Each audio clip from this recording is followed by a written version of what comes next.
Heading to the movies? Reserve your seat before the show on Fandango. Find times, read reviews, watch the trailers, and buy tickets to your favorite theater. Fast and easy on the Fandango app or Fandango.com. All that's left is choosing butter or no butter. As if that's a tough decision. Every movie, every feeling, every time. And did we mention double rewards? That's Fandango, your one stop before showtime.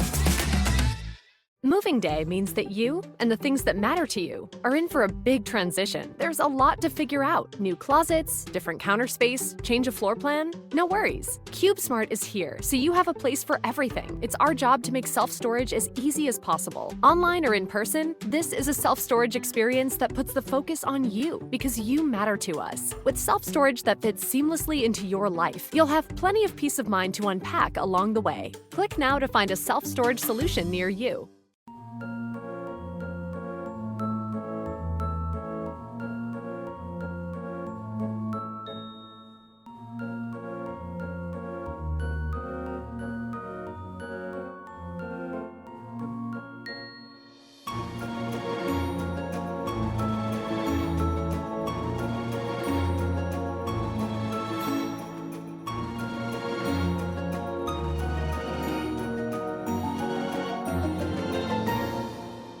Welcome back to the UFO Rabbit Hole podcast. I'm your host, Kelly Chase.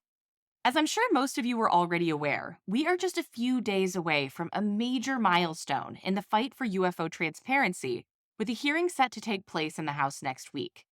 We've seen startling progress over the past few weeks with regards to elected officials speaking openly about the seriousness and the urgency of the allegations made by various UFO whistleblowers who have already spoken under oath to Congress. And with the new hearing date set for next week, it certainly feels like the dam is beginning to break. And with this momentum has come a certain frenetic energy. Confirmation bias and emotions are high, while good quality new information has been low. And into that space has arisen an escalating wave of wild news stories and theories, fueled by a toxic combination of opportunistic trolls looking for their 72 hours of Reddit fame, and more vulnerable folks who have a hard time separating out their own headcanon from the facts. In short, it's been wild on UFO Twitter these last few weeks, and so I've been endeavoring to protect my peace and mind my business until there was something of substance to comment on. And so frankly, I wasn't expecting to do an episode on the lead up to the hearings because I didn't want to add to the noise. But all that changed on Thursday morning with a press conference about the upcoming hearing. As expected, the witnesses for the hearing were announced during this press conference. What wasn't expected were the stunning allegations made by a bipartisan group of House representatives about the extreme levels of pushback and stonewalling that they have encountered while trying to do their jobs in investigating the claims made by whistleblowers regarding secret UFO crash retrieval programs. The significance of what's being alleged by members of Congress as we head into next week's historic hearings really can't be overstated. And I think it's important that we take some time to talk about what it all might mean and what we can expect both from next week's hearings and from the ongoing disclosure movement in the months ahead.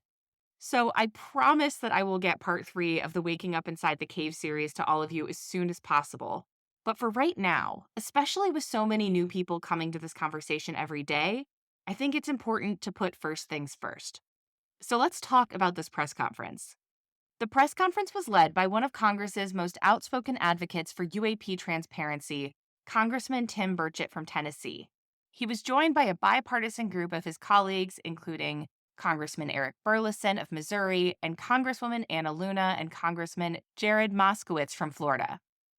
It was announced that the hearing will be held by the House Oversight Committee on National Security, the Border, and Foreign Affairs next week on Wednesday, July 26th at 10 a.m. So mark your calendars. And as a side note, we'll be doing a patron-only Zoom call that evening at 8 p.m. Eastern to debrief and talk everything through. You can find all the information at patreon.com/UFO Rabbit Hole. The witnesses for this hearing will be as follows. First up, we have David Grush. David Grush is a decorated former combat officer with an extensive career in intelligence, including 14 years devoted to advancing American security through covert operations. He has served in key positions at 2 critical U.S. government agencies, the National Geospatial Intelligence Agency, or the NGA, and the National Reconnaissance Office, or the NRO, where he focused on UAP analysis and national security, respectively. At the NGA, Grush was the senior technical advisor for UAP analysis and co-led the agency's UAP task force from 2021 to 2022. As a senior intelligence officer at the NRO from 2016 to 2021, Grush led the production of the NRO director's daily briefing to the president and represented the NRO in the UAP task force. In June of 2023, David Grush publicly came forward with claims that during his time on the UAP task force, multiple high-level intelligence officials, some of whom he'd known his whole career, came to him with information about secret UFO crash retrieval programs operating without oversight in the Department of Defense. Next up, we have David Fravor. Commander David Fravor is a retired U.S. Navy pilot known for his encounter with a UAP during what has become known as the Nimitz incident in 2004. This event gained significant attention as Fravor captured a video of the UAP, famously known as the TicTac, during a routine training mission off the coast of San Diego. His account and subsequent discussions have played a critical role in the ongoing conversations and investigations regarding UAPs in both military and civilian circles. And finally, we have Ryan Graves. Ryan Graves is a former Lieutenant U.S. Navy FA-18 pilot, notable for being the first active-duty pilot to approach Congress about UAPs. After his service, he assumed the role of Executive Director of Americans for Safe Aerospace, a nonprofit organization led by military pilots, which focuses on aerospace safety, national security, and UAPs. An advocate for transparency regarding UAPs, Graves further contributes to the discourse by hosting the Merged podcast, where he explores issues related to UAP transparency. Before we dive into the shocking claims that were made during this press conference, I want to take a minute to talk about the witnesses. After Tim Burchett teased last week that the hearing would feature an all-star lineup of witnesses, and that he planned to call as many as 6 of them, there's been a ton of speculation about who these witnesses might be. Obviously, Grush has always been presumed to be one of the witnesses.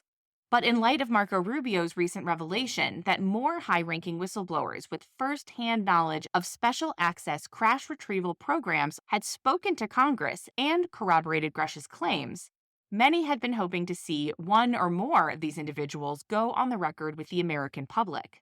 Other names were being tossed around as well. In particular, former ATIP director Lou Elizondo, who tweeted that he would be in D.C. later this month. In short, expectations around who might be testifying have been running high. So when the witnesses were announced, there were inevitably a lot of people expressing that they felt let down, and even outright concerned about the names that were given. And the usual voices from the debunker crowd were quick to claim that this was evidence that the case made by the whistleblowers wasn't that strong. After all, if it's a slam dunk, why not put them on the stand? Obviously, the importance of this hearing can't be overstated. It took us 80 years to get to this point, and there's a genuine fear in the community, especially among those of us who are well-versed in the history of this field, that if we miss this opportunity to drag the truth about UFOs into the light, that it could be buried for another 80 years or more. The stakes are high.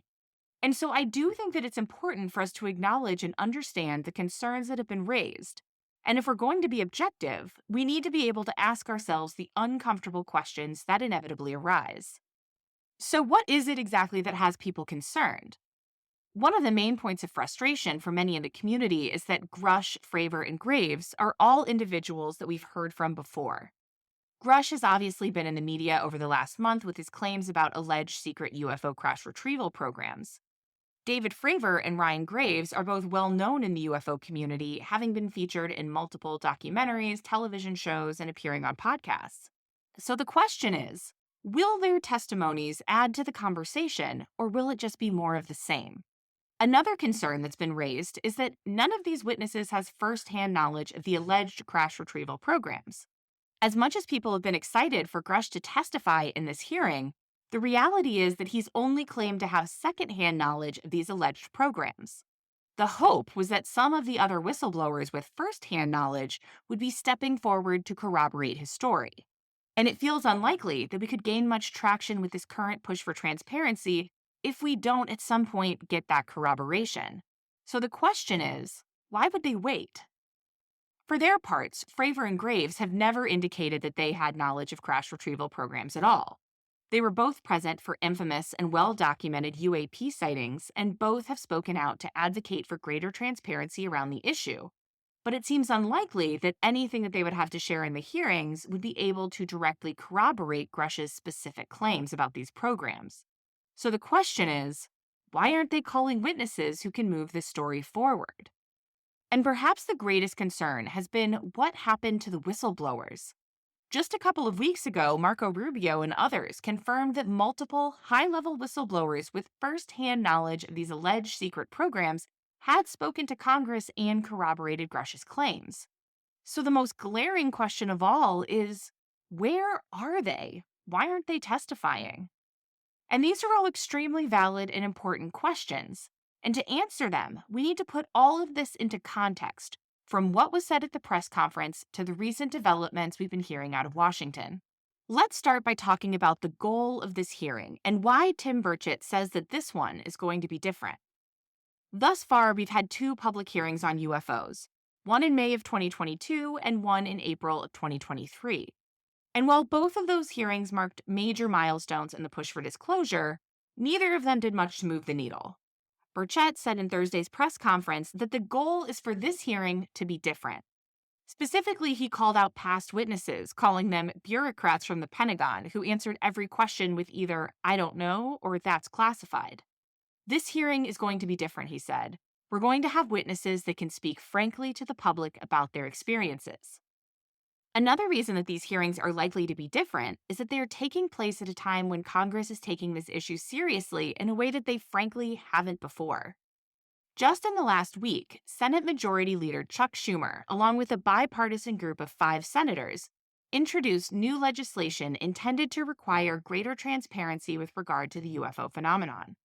Clearly influenced by the recent whistleblower allegations by Grush and others, this bill goes as far as to suggest that the U.S. government or private contractors may possess recovered UFOs and, quote, biological evidence of living or deceased non-human intelligence. The legislation states that a comprehensive investigation has revealed numerous individuals and groups who claim knowledge of secret UAP-related programs. Some lawmakers believe this points to the U.S. government concealing substantial UAP information, not just from the public, but from the constitutionally required oversight of Congress. To address this, the proposed legislation calls for the establishment of an independent 9-member agency that would gather, review, and declassify UAP records. All government UFO documents would be subject to immediate public disclosure if the bill passes. The legislation goes beyond just transparency, as it also stipulates that any recovered UFOs and non-human intelligence held by private entities must be transferred to the U.S. government in the public interest. Additionally, a, quote, controlled disclosure campaign plan was introduced, which would schedule the release of sensitive UAP documents, with the president holding the final authority on disclosure. In short, this is serious legislation being brought forward by a bipartisan group of senators who have created very pointed legislation in response to the information that's being brought to them by whistleblowers. That's a level of engagement and investment that we simply haven't seen from all but a handful of representatives in Congress, until now. And so there's reason to hope that these hearings could have the kind of impact that could really move the needle on disclosure. But if we're seeing this kind of momentum from Congress, then why aren't we seeing more whistleblowers testifying? After all, aren't there supposed to be whistleblower protections in place? In December, landmark legislation was passed as part of the 2023 National Defense Authorization Act, which offered protection to UFO whistleblowers who wanted to come forward to talk to Congress about what they know. The law shields these individuals from legal action that could arise from breaking confidentiality agreements related to these secrets, and it covers both government employees and people working for private companies involved in UAP research and development. One part of the law creates a safe way for whistleblowers to share information with members of Congress who have a legal right to this knowledge. The law also includes a provision that protects whistleblowers from retaliation or punishment, such as losing their jobs or security clearances for revealing this information. And yet, according to Tim Burchett and others in Congress, whistleblowers are still dealing with intimidation and threats. In Thursday's press conference, he alleged that whistleblowers had backed out of testifying after the Pentagon opened inquiries into them that could threaten their jobs and clearances. He also alleged that so-called debriefings of whistleblowers who had spoken to Congress involved 8-hour-long interrogations. And later on News Nation, he told Chris Cuomo that some pilots had destroyed evidence after being interrogated by Pentagon officials in order to protect their jobs. If the allegations of intimidation and reprisals against whistleblowers are true, it doesn't just explain why it is that we won't be seeing any new whistleblowers in this week's hearing, but it points to a much larger problem, one with disturbing implications. I want to talk to you guys about a new partner, AG1, the daily foundational nutrition supplement that supports whole body health. Obviously, it's been a crazy summer with all of the whistleblower news out of DC, and so I've been looking for ways to continue to prioritize my health no matter how hectic my schedule gets. AG1 has been a lifesaver. I know I have all my nutritional bases covered with one great-tasting single-solution supplement. I drink AG1 first thing in the morning before I have my coffee. I love knowing that I'm starting my day off on the right foot with comprehensive nutrition to support whole body health. I've been drinking AG1 every morning for a little over a month now, and it's crazy how much better I feel. I feel more energized throughout the day, my focus has improved, and my skin looks clear and healthy. And AG1 makes it so easy to make better health a part of your routine by replacing your multivitamin, probiotic, and more in one simple, drinkable habit. And with all the travel I've been doing lately, the AG1 travel packs have been awesome. I just throw a few in my suitcase so I can keep up my new healthy habit even when I'm on the road. If you want to take ownership of your health, try AG1 and get a free 1-year supply of vitamin D and 5 free AG1 travel packs with your first purchase. Go to drinkag1.com/rabbit. That's drinkag1.com/rabbit. Check it out. Hey, so while we're taking a quick break, I just wanted to thank you so much for listening and for being a part of this movement. If you'd like to do more to support the work of this podcast, please consider becoming a patron. Patrons get perks like ad-free episodes, discounts on podcast merch, and access to our monthly patron-only Zoom call where you can ask me whatever questions you have and connect with other like-minded folks in the community. Memberships start at just $5 a month, and all of that money is invested directly back into the podcast. With more people coming to this topic every day, I'm looking at ways to create even more content and resources to support that need. Through their generous support, patrons play a crucial role in keeping the UFO Rabbit Hole podcast alive and kicking and growing into the future. Just go to patreon.com/UFO Rabbit Hole to sign up. The link is in the episode description. That's patreon.com/UFO Rabbit Hole. Everyone deserves to be connected. That's why Cox offers a range of high-speed internet plans that fit any budget. Stream, chat, and stay connected at an incredible price. It's fast, reliable internet for everyone. You're probably thinking, wait, what? But yeah, it's true. Learn more at cox.com/ACP. Non-transferable, one per household. Application and eligibility decisions are made by the FCC. Other restrictions apply. First of all, if there's truly nothing to see here, folks, with regard to UFOs and a potential government cover-up, then why are whistleblowers being retaliated against for speaking up? The fact that they are being silenced after already speaking to Congress speaks to a much larger pattern of deceit. Secondly, and of even greater concern, is that if these allegations are true, then it means that there is an element within the Pentagon that is operating above the law, above the oversight of Congress, and therefore above the Constitution. Not only does this element have no problem with brazenly disobeying the law, but the whistleblowers who have come forward not only deem the threats against them to be credible, but they seemingly don't believe that Congress currently has the ability to protect them. And those fears, at least at this point, don't appear to be unfounded. Congress is currently facing substantial obstacles and stonewalling in their efforts to investigate whistleblower claims related to UFOs and alleged crash retrieval programs. In Thursday's press conference, Tim Burchett alleged that they'd received pushback from members of Congress, the Pentagon, members of the intelligence community, and even NASA. Burchett alleges that the opposition that they are encountering is so considerable that it's impeding progress on legislative measures. One such instance is the failed attempt to introduce an amendment that would have mandated the Federal Aviation Administration to report sightings of UAP by commercial airline pilots to Congress. The amendment met significant resistance, and Burchett claims that it was ultimately shut down by the intelligence community.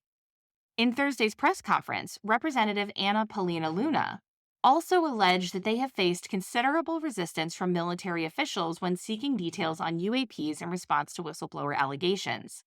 The Pentagon reportedly thwarted an arranged meeting with pilots about their UAP encounters at a Florida Air Force base, where members of Congress were promised access to sensitive information.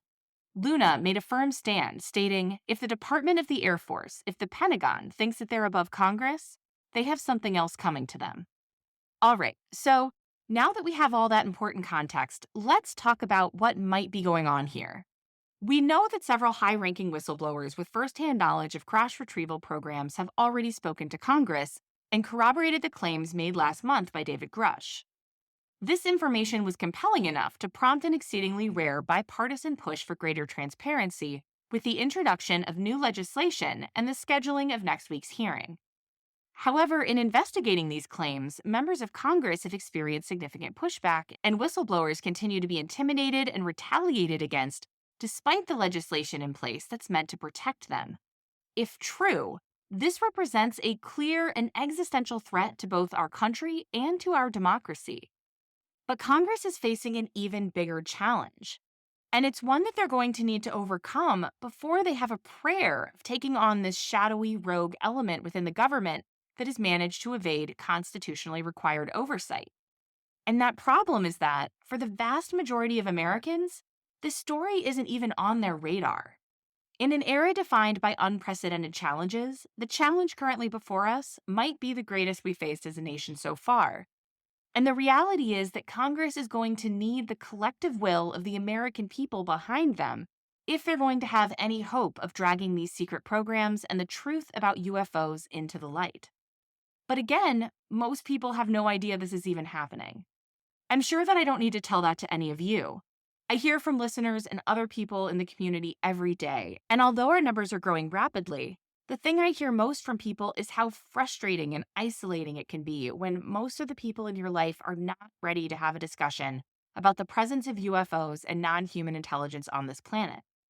And as frustrating as that can be, I don't think that we can really blame people for their lack of interest and willingness to engage on this subject. For our entire lives, we've been told that UFOs aren't real, that stories about contact with non-human intelligence were ridiculous, and that anyone who entertained these ideas as being in any way legitimate is either mentally ill or a liar. And it's not like people don't have any other existential threats on their plates right now. Anxieties over everything from the economy to the election to nuclear war to climate change to the rise of AI are at all-time highs. It's not surprising that people aren't exactly rushing to take this seriously. But it leaves Congress in a serious bind in terms of making progress in their investigation. How do you talk about secret UFO crash retrieval programs and the dangers of asymmetric technological advantages with people who don't believe that UFOs exist and who carry a bunch of inaccurate ideas instilled by the media about what they might be even if they did? Imagine you're a member of Congress who's trying to game this out. What would you do given this set of challenges and constraints? How would you move the ball forward? When you start to think about it this way, the choices being made about the witnesses for next week's hearings suddenly start to make a lot more sense. The whistleblowers besides Grush aren't in play right now, and they are likely going to need more assurances to come forward publicly.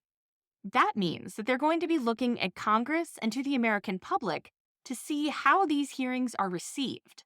If these revelations are met with crickets, and if Congress isn't able to signal that they are going to be able to hold those retaliating against whistleblowers accountable, then there is no motivation for them to come forward. They'd be risking their careers, and perhaps even their lives, for an initiative that's destined to fail. So Congress needs to do two things with this hearing.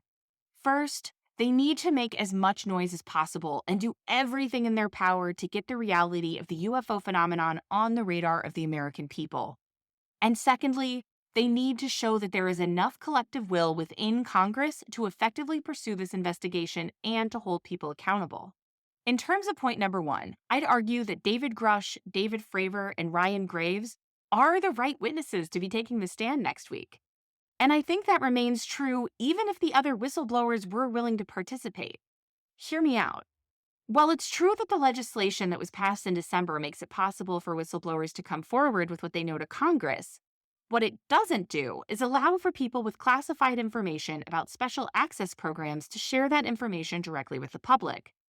As Tim Burchett said in Thursday's press conference, it does them no good to put people on the stand who could only answer questions with "it's classified." That would only further muddy the waters and would likely fail to get anyone's attention. What we need right now are people who can speak frankly and openly to the American people about what they know. And while the secret UFO crash retrieval programs are the primary focus of the larger investigation, what's most important in terms of this first hearing is that the case is made to the public that UFOs are real and that the government has been engaged in an extensive cover-up. Unlike the whistleblowers that have spoken to Congress, David Fravor and Ryan Graves are able to talk about what they know.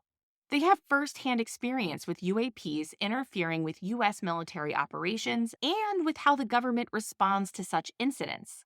And best of all, the incidents that they witnessed and the associated videos that have been released to the public aren't classified, so they can go on the record.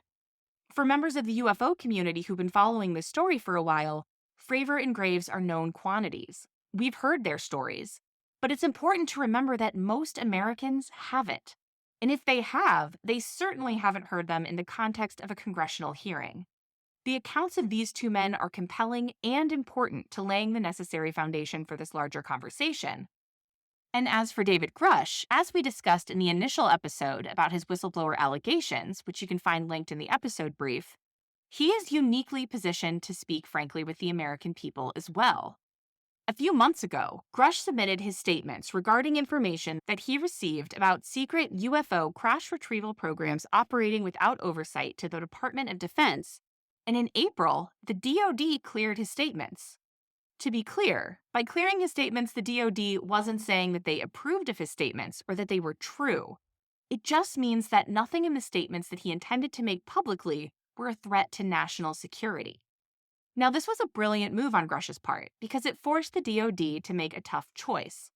They could choose not to clear his statements, but in doing so, they would have had to say that his statements were a threat to national security. If they're not true, then how could they be a threat to national security? So the Pentagon instead chose to clear his statements, which allows them to maintain plausible deniability. But it also gives Grush the ability to speak openly about the allegations that he had cleared by them.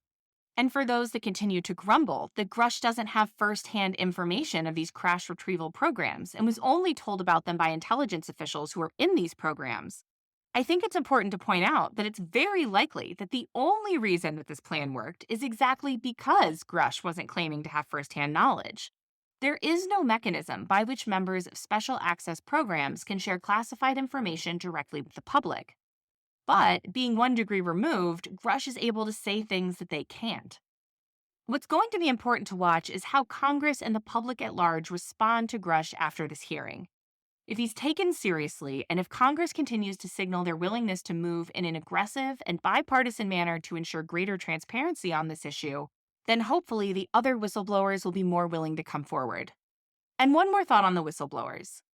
Even if they were willing to speak publicly in next week's hearing, I can think of a couple really good reasons for why Congress might want to slow play that hand.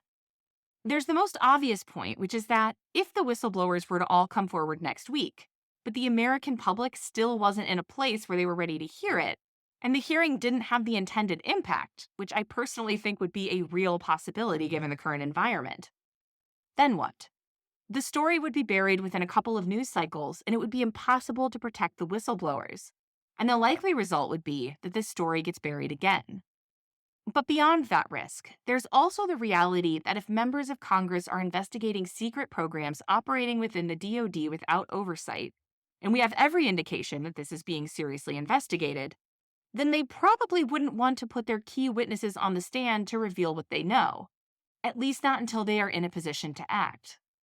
So given all of this, what can we expect from next week's hearings? To be honest, while I'm hoping that we'll get some new information and new evidence out of this process, I'm not going to be holding my breath for it. What I'm personally hoping to see are two things. I want to see that all three of the witnesses are able to give their full and explicit testimony about what they know to Congress and to the American people. And I want to see that Congress is telegraphing strongly and clearly that they are taking this matter seriously and that they want to get to the bottom of why the whistleblowers that they've already heard from backed out of this hearing. As much as I'm absolutely salivating for any shred of new information, if Congress can just get those two things done in the hearing, and if we get a new set of hearings scheduled for when Congress reconvenes in September, I think we should consider it a win. And I really hope that we get that win. And I think it's important to remember what's at stake here. This is not just about getting the government to admit to the reality of the UFO phenomenon or the presence of a non-human intelligence on this planet. Frankly, we don't need the government for that. As anyone who has spent any amount of time studying this topic can tell you, the evidence for these things is overwhelming. It's all around us. And you don't need anyone's help or permission to engage with this reality. All you need is curiosity and an open mind. Try as they might, the nature of our reality isn't something that the government can own or control. But something bigger is at stake here. If there is an element of our government that is in possession of advanced non-human technology that has the potential to give them an asymmetric technological advantage not just over our adversaries, but over our own military, and if this shadowy group is operating outside of constitutionally required oversight, if they are threatening and intimidating members of our military and intelligence community who try to come forward, if they are shutting down inquiry, investigation, and even attempts at the most basic safety protocols in response to this reality, then we are in big, big trouble. If this is true, it's not just an existential threat to our country and our democracy. It potentially means that our free and democratic country is, in a very real sense, already lost to us, because we, the people, are no longer in control, and likely haven't been for nearly a century. So what can we do? First and foremost, we can continue to contact our representatives in Congress to thank them for the work that they've done so far in moving this issue forward and to encourage them to do more. At the end of the day, these people are public servants, but they are also politicians. And if they're going to take up a potentially messy fight such as this one, especially while heading into a contentious election cycle, they need to know that they have the collective will and support of the American people behind them, and that we expect them to do everything in their power to investigate this issue and to hold people accountable. And the other thing that we can do is to talk to the people in our lives about this issue. As we've discussed, everything about this situation is riding on the American people beginning to wake up to the reality of the UFO phenomenon. We need to have that breakthrough moment, and we need to continue to push for it until we get there. Next week's hearings likely won't be that moment, but it can be a major inflection point. This thing is like a snowball rolling downhill. Public awareness of UFOs will likely happen slowly at first and then all at once. And we can't know where we are in that process and how close we are to the tipping point until we get there. So the best thing that we can do is just to keep talking about it. Now, granted, not everyone is ready for this conversation. Everyone's situation is unique. Some of you might have lots of people in your life that are open-minded enough to consider these ideas, and some of you might wonder if there's anyone you can talk to at all. And as important as this issue is, if talking about it is going to alienate you from the people closest to you, or God forbid, cause you to lose your job or something like that, then you should not feel guilty about keeping those thoughts to yourself. But if you are in a position to talk to certain people in your life about this, I'd encourage you to do so. Start slowly at first. Don't throw anyone into the deep end. Just start by feeling them out. Ask them if they've heard about the upcoming hearing or about the government's admission that the UFO phenomenon is real. Don't try to push the conversation where you want it to go. Instead, follow their curiosity. If they don't ask follow-up questions, maybe just let it go for a while and come back to it. But if they do ask questions, then do your best to answer them clearly and directly while sticking to the facts as much as possible. Try to avoid the urge to tell them what it means, and instead, help them get to a place where they're asking themselves what it means, and then point them in the direction of some resources that might be able to help them frame things. If you get pushback, do your best not to be defensive. Not everyone is ready to talk about this stuff, and it can be easy to take someone's skepticism on this topic personally. to take it as a judgment of your objectivity or intelligence. Trust me, I know that when you bring up something like this to someone that you love and respect and they look at you like you're crazy, it can sting. But try to remember that everyone has their own journey with this and that nothing about someone else's worldview is personal. We're all just here trying to figure things out. And if you do get some interest from the people that you talk to and are looking for resources to share with them, please consider sharing the UFO rabbit hole. I've done my best to create resources that go deep on the current push for disclosure while also being accessible to people who don't have any background on this topic. I have a bunch of relevant episodes linked up in the episode brief, including the episode on David Grush's allegations and part 1 of the Disclosure Field Guide. And of course, the whole podcast is designed so that someone with no background on the topic can start on episode 1 and get up to speed with the most seasoned ufologists. And if the people you're talking to aren't podcast people, I'll also share a list of books in the episode brief that I recommend most often for people who are just getting started. So that's where we'll leave it until next time. This week promises to be one for the history books, and I'll be doing my best to respond in real time. If you want updates on all the latest, make sure to follow me on Twitter. That's where I'm usually the most active. My handle is at UFO_rabbit_hole, and you can find the link in the episode description. Until next time.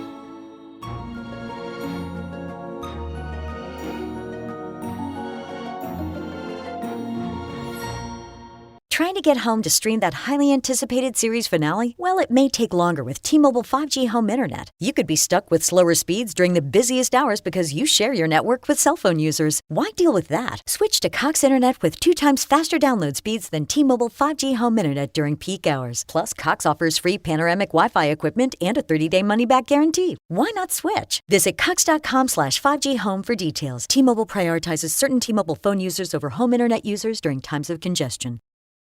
Continue your journey at Arizona State University. Choose from more than 300 programs offered online from the nation's most innovative university. Connect with an enrollment advisor to learn about transferring credits and financial aid options. Visit asuonline.asu.edu.